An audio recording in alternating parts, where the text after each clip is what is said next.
আজকে জানেন আপনারা যে আজকে আরাফার দিন এবং হাজিরা আলহামদুলিল্লাহ আজকে আরাফার মাঠে সমবেত হয়েছে। এবং এই দিন সংক্রান্ত কিছু কথা বলে আমি সামনে দিকে যাচ্ছি। প্রথম যে বিষয়টা বলবো যে এই দিনটার কসম আল্লাহ পাক কোরআনে করেছেন, যেটা একটু আগে আমি বললাম, শাহিদি ওয়া মাশহুদ ওয়াল ফাজরি ওয়া লায়ালিন আশর ওয়াশ শাফঈ ওয়াল ওয়াতর। জোর এবং বিজোরের কসম। এখানে জোর বলতে বোঝানো হয় কুরবানির ঈদকে, অর্থাৎ এই যেটা ঈদ উল আজহার দিন, আর বিজোর বলতে বোঝানো হচ্ছে এই আজকের দিনটাকে, আরাফার দিনকে। আর ওয়াশাহিদ মানে জুমা, মাশহুদ মানে আরাফা। কোরআনের মধ্যে আল্লাহ পাক এই আরাফার দিনকে কেন্দ্র করে শপথ করেছেন। নিঃসন্দেহে আল্লাহ যে বিষয়টাকে নিয়ে শপথ করবেন এটা সবচেয়ে বেশি মূল্যবান জিনিসের অন্তর্ভুক্ত হয়, তাই নয় কি? এটা বোঝার বাকি নেই, এই জিনিসটা আমাদের জন্য অনেক অনেক বেশি গুরুত্বপূর্ণ। আরেকটা ফজিলত হচ্ছে কাতাদা রাদিয়াল্লাহু আনহু, আবু কাতাদা রাদিয়াল্লাহু আনহু থেকে বর্ণিত আছে সহিহ মুসলিমের 1162 নম্বর হাদিসে, নবী করিম সাল্লাল্লাহু আলাইহি ওয়াসাল্লাম বলেছেন, যে ব্যক্তি আরাফার দিনে সওম রাখবে, রোজা রাখবে, হজ করতে এসেছে, হাজি নয় এমন ব্যক্তি, হাজিদের জন্য নয়, বাইরে যারা আছে আমরা তাদের জন্য, যে ব্যক্তি আজকের দিনে সওম রাখবে তার পূর্ববর্তী 1 বছর এবং পরবর্তী 1 বছরের গুনাহ আল্লাহ পাক মাফ করে দিবেন ইনশাআল্লাহ। আর এই দিনটাকে নিয়ে, রোজা নিয়ে অনেক কনফিউশন আমাদের মধ্যে চলে আসছে এখন, আজকে রাখবো না কালকে রাখবো ইত্যাদি। হাদিসের মধ্যে ইয়াউমুল আরাফা শব্দ এসেছে, আরাফার দিনে সওমের কথা এসেছে, ইয়াউমুত তাসি বা নবম দিনের কথা আসে নাই। এটা নিয়ে যদিও বা উলামায়ে কেরামের মধ্যে ইখতিলাফ লক্ষ্য করা যাচ্ছে, সবচেয়ে বেস্ট ডিসিশন হচ্ছে আজকেও রাখি কালকেও রাখি, সিম্পল সলিউশন। আজকেও রাখেন, আগামী কালকেও রাখেন, ইনশাআল্লাহ আপনি পুরোটা নেকি পেয়ে যাবেন ইনশাআল্লাহ তাআলা। তবে আমার মত আজকের দিনে রোজা রাখাটাই আরাফার সওম, এটা আমার ব্যক্তিগত মত। যদি এর সাথে কেউ দ্বিমত পোষণ করেন আমি তার সাথে যুদ্ধ করতে যাব না, ঠিক আছে? এরপরে আসি, এই দিন একটা স্পেশাল আয়াত নাজিল হয়েছে আরাফার দিনে, স্পেশাল একটা আয়াত, সেটা হচ্ছে সূরা মাইদার 3 নম্বর আয়াত। আয়াতটা হচ্ছে আল ইয়াউমা আকমালতু লাকুম দীনাকুম। নবী করিম সাল্লাল্লাহু আলাইহি ওয়াসাল্লাম বিদায় হজের ভাষণ দিলেন, আল্লাহর পক্ষ থেকে আয়াত নাজিল হলো, আল ইয়াউমা আকমালতু লাকুম দীনাকুম, আজকের দিনে আমি তোমাদের উপরে দ্বীন ইসলামটাকে কামেল করে দিলাম। কামেল মানে কি? পরিপূর্ণ করে দিলাম, একদম পরিপূর্ণ। ইসলামে ঢোকানোরও কিছু সুযোগ নাই, বের করারও কোনো সুযোগ অবকাশ নাই।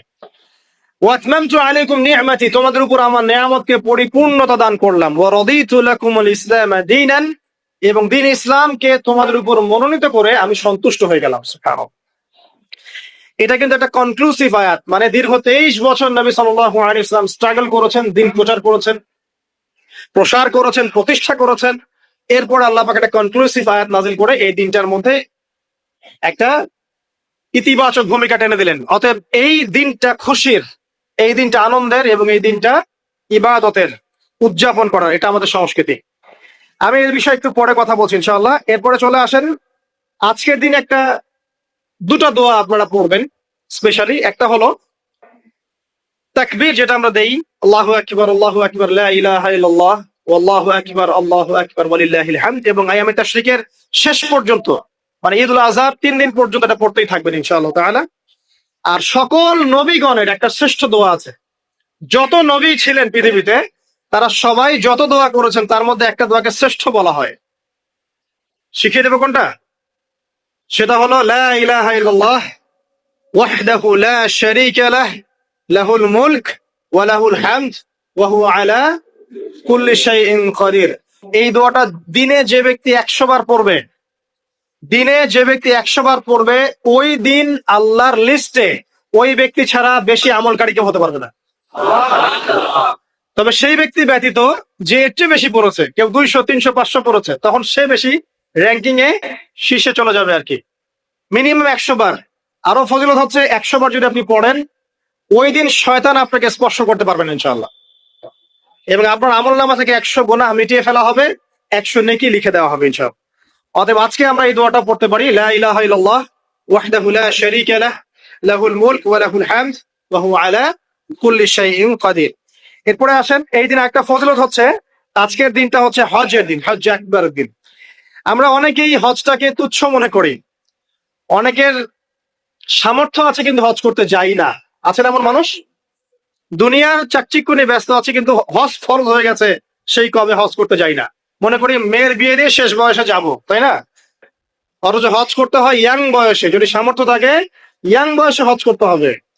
আমরা কিছু ফজিলত জেনে নেই এবং আল্লাহর কাছে দোয়া করি আল্লাহ পাক আজকে আমাদের এই ক্ষুদ্র মসজিদে যত মুসল্লি উপস্থিত আছে আল্লাহ পাক সবার তাকদিরে হজে আকবার নসিব করুন, আমিন।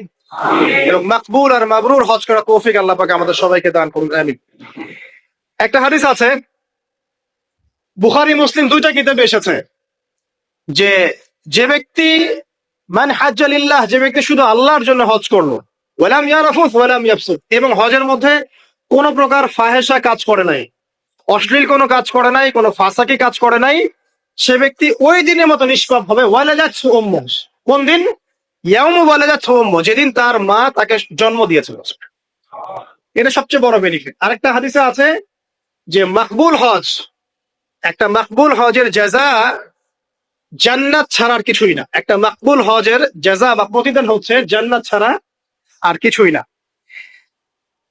একটা হাদিস পড়লাম গতকালকে, সেটা হলো নবী করিম সাল্লাল্লাহু আলাইহি ওয়াসাল্লাম বলছেন এই উম্মতকে লক্ষ্য করে, তোমাদের যাদের হজ করার সামর্থ্য আছে এবং যাকে কঠিন কোন রোগ আক্রমণ করেনি, এক, দুই, যাকে কোন অত্যাচারী শাসক বাধা দেয়নি, দুই, এবং তিন, যার আর্থিক সামর্থ্য আছে, গরিব মিসকিন না, আর্থিক সামর্থ্য আছে, তিনটা শর্ত যার পূরণ আছে, তারপরেও যে ব্যক্তি হজ করলো না আমার উম্মতের মধ্যে, সে ইহুদি হয়ে মরুক বা নাসারা হয়ে মরুক, এতে আমার কিচ্ছু যায় আসে না। নাউযুবিল্লাহ, শুনতে পাচ্ছেন কথা? মানে হজের সামর্থ্য আছে, রোগ নাই, অর্থনৈতিক সামর্থ্য আছে, কোন শাসক তাকে বাধাও দিচ্ছে না, এরপরেও সে হজ করলো না, নবীজি বলছেন এ ইহুদি হয়ে মারা যাক বা নাসারা হয়ে মারা যাক, এতে আমার কিচ্ছু যায় আসে না। নাউযুবিল্লাহ। তারপরে শোনেন, তিন শ্রেণীর মানুষ আল্লাহ রাব্বুল আলামিনের মেহমান। তিন শ্রেণীর মানুষ আল্লাহ পাকের মেহমান। এক নাম্বার হচ্ছে গাজী।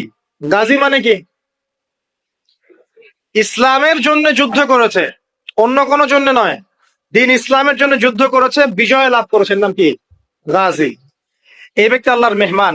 যেমন আবু বকর সিদ্দিক, ওমর, ওসমান, আলী রাদিয়াল্লাহু আনহুম, তারা ইসলামের জন্য যুদ্ধ করেছিলেন না? তারা তখন গাজী হিসেবে বেঁচে ছিলেন। ঠিক আছে। দুই নাম্বার হচ্ছে মুতামির, মানে ওমরাকারী, যে ব্যক্তি ওমরা করতে গিয়েছে সে আল্লাহর মেহমান। আর তিন নাম্বার এই যে হাজি, যে ব্যক্তি হজ করতে গিয়েছে সে আল্লাহ পাকের মেহমান। আমাদের একটা কর্তব্য আছে, এটা একটা হাদিসে এসেছে, নবী করিম সাল্লাল্লাহু আলাইহি ওয়াসাল্লাম বলেছেন ইদা লাকিতাল হাজ, যখন তুমি কোনো হাজির সাথে দেখা করবে, সাক্ষাৎ পাবে, ফাসাল্লিম আলাইহি, তখন তাকে সালাম দিও, তখন তাকে সালাম দিও, এবং তার সাথে মুসাফা করবে। তার সাথে কি করবে? মুসাফা করবে। এখন এক হাতে না দুই হাতে এই তর্কে যাওয়ার দরকার নেই, মুসাফা করেন। এক হাতে পারলে এক হাতে করেন, দুই হাতে পারলে দুই হাতে করেন, এটা তর্ক করার দরকার নেই, মুসাফা করেন। ঠিক আছে। মানে আমরা তো তর্কের শেষ নাই, যে কোনো ইস্যু পাইলেই তর্ক। আরাফা নিয়ে তর্ক, তারাবি নিয়ে তর্ক, ঈদের তাকবীর নিয়ে তর্ক, হ্যাঁ, রাকাত সংখ্যা নিয়ে তর্ক, মুসাফা নিয়ে তর্ক, বাকি রাখছে কি সেটা জানি না। আর এই তর্কগুলো করতে করতে দেখবেন ইসলামের বেসিক জিনিসগুলোই নাই, গায়েব। ইসলামী না আছে খেলাফা, ইসলামী না আছে ইমারা, না আছে ইউনাইটেড কোন ইসলামিক কমিউনিটি, না আছে ইসলামিক কোন ইকোনমিক্স এর বেস, না ইসলামিক কোন মিডিয়া, না ইসলামিক কোন কিছুই না। যা আছে প্রটেস্ট্যান্ট ভার্সন, মানে নামাজ, রোজা, হজ, যাকাত, এগুলাই। আর এগুলো নিয়ে আমরা এখন তর্ক করছি। ব্যক্তি পর্যায়ে দিন আছে, বাকি বাইরে আর দিন নাই। মসজিদের মধ্যে আসবে পাক্কা নামাজি, মসজিদ থেকে বের হয়ে গেল সুদখোর। তো আল্লাহ হেফাজত করুক আমাদেরকে। আমাদের বড় বড় ইস্যুগুলো নিয়ে বেশি কথা বলা উচিত। মুসাফা এক হাতে হবে না দুই হাতে, এর জন্য কি জান্নাত জাহান্নামের ফয়সালা হয়ে যাবে? তাই মনে হয় আপনাদের? সুবহানাল্লাহ। একজন বলছে ইশারা করতে হবে তাশাহুদে এভাবে, আরেকজন বলছে একটু নড়াতে হবে। এই মাসআলাটার জন্য কি আপনার জান্নাত জাহান্নামের ফয়সালা হয়ে যাবে মনে হচ্ছে আপনার? অথচ আকীদার ঠিক নাই, এদিকে আমলের ঠিক নাই, অর্থনৈতিক জীবনের ঠিক নাই, মুআমালাতের ঠিক নাই, সম্পত্তির বন্টন মেরাজের ঠিক নাই, এগুলো ঠিক নাই, এবং আল্লাহর জমিন, আল্লাহর দ্বীন বাস্তবায়নের কোনো চেষ্টাই নাই, অথচ এগুলো নিয়ে ব্যস্ত হয়ে আছে।